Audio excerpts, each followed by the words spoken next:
Look at that, all the gas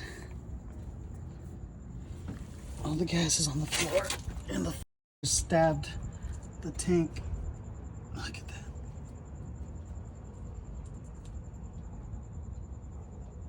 Dude. Hey, how's it going, everybody? So in this video, we're going to be changing out the fuel tank on my 80 series LandCruiser. I appreciate you guys for watching the video, so stick around. So the reason why I'm changing out the fuel tank on the LandCruiser is because the other day I noticed that there was like a small puddle. Well, I shouldn't say small puddle, but a decent sized puddle under the LandCruiser, you know, and then I can smell the gasoline. So I went ahead and looked under, and I noticed that somebody had drilled right into the gas tank and basically siphoned all, well, I wish they had siphoned it, but they basically took all my gas, all $10 worth of gas. They drilled a hole in my fuel tank just for 10 bucks. And the funny part is, the size of the puddle shows me that they didn't even catch it all. That's the messed up part. They didn't even catch all the gas that they drilled my tank for. It pisses me off so much. So now we're over here trying to replace this tank, and that's what you guys are going to see in this video.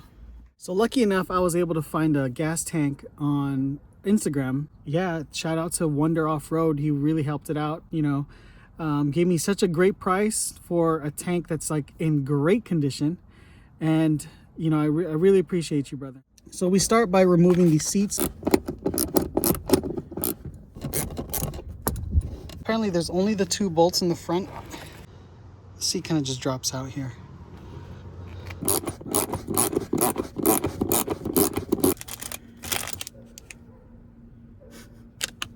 These bolts are getting really tough the further they come out, meaning like I can tell the seat is starting to lift while I'm doing this. As soon as this bolt like completely comes out, you'll see the chair snap up.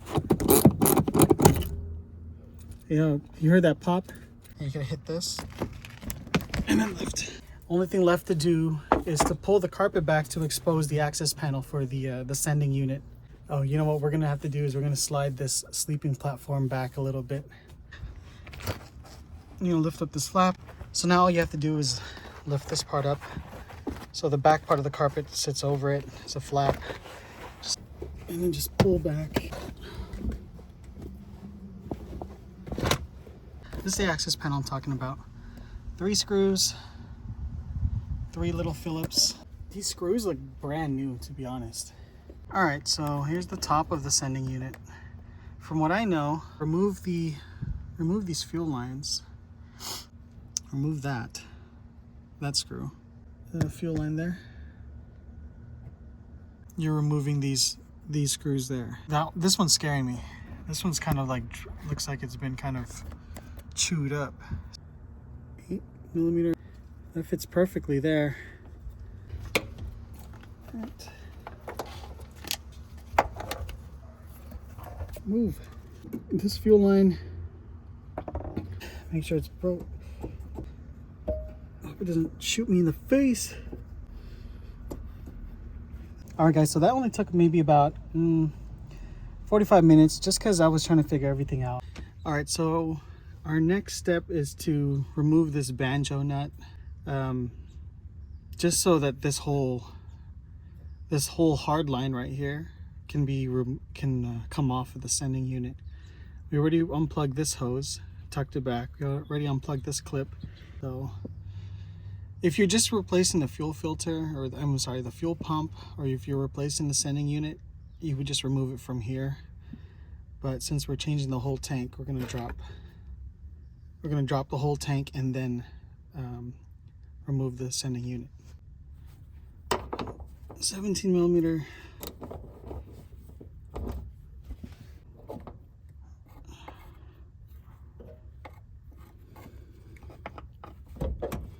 Move this out the way. And then remove this one. Just because this screw is holding in it's holding in one of those lines. Move that over. And underneath now, undo this hose right here, which I believe is for the fill. A return line, or like maybe a pressure hose, but remove that as well. We're removing a bolt right here, and then a bolt right there. These are the bands that support the hold the tank up into the body.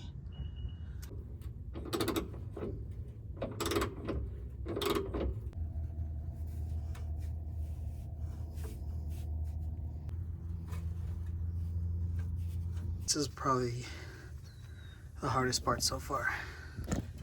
Removing the filler tube.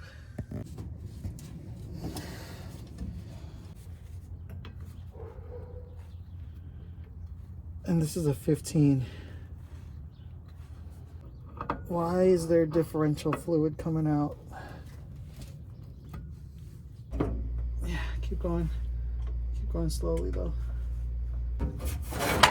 There it goes.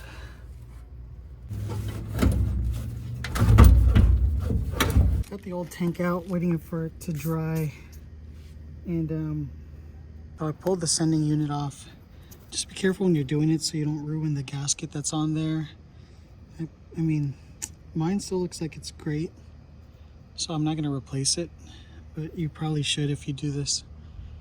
And I know there's a gasket that goes here on the fill side, but check this out.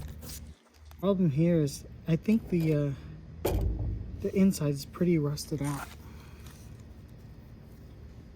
Look at this buildup. Can you catch it on camera? Disgusting. Look.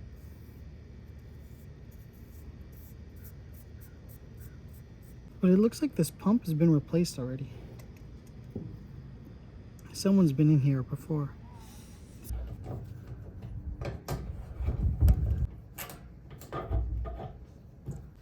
Alright, the new tank is finished drying.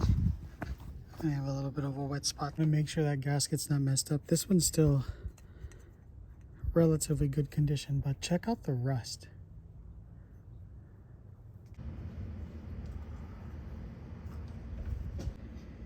This little piece here can only go one way.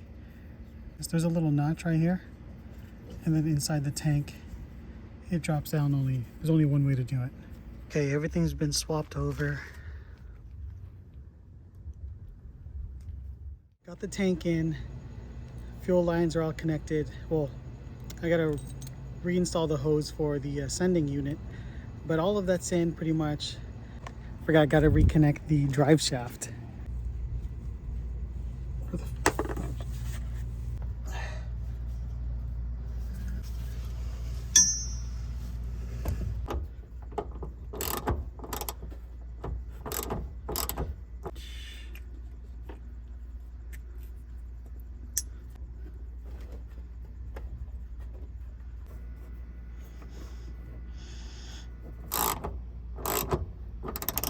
Yeah, where the hell did I leave the keys now? Pocket. Alright, so after spilling a whole bunch of gas on myself, let's try this again.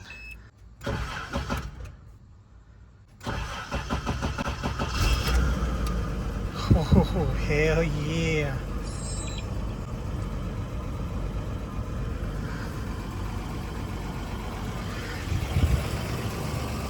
Running a little rough. All on my legs.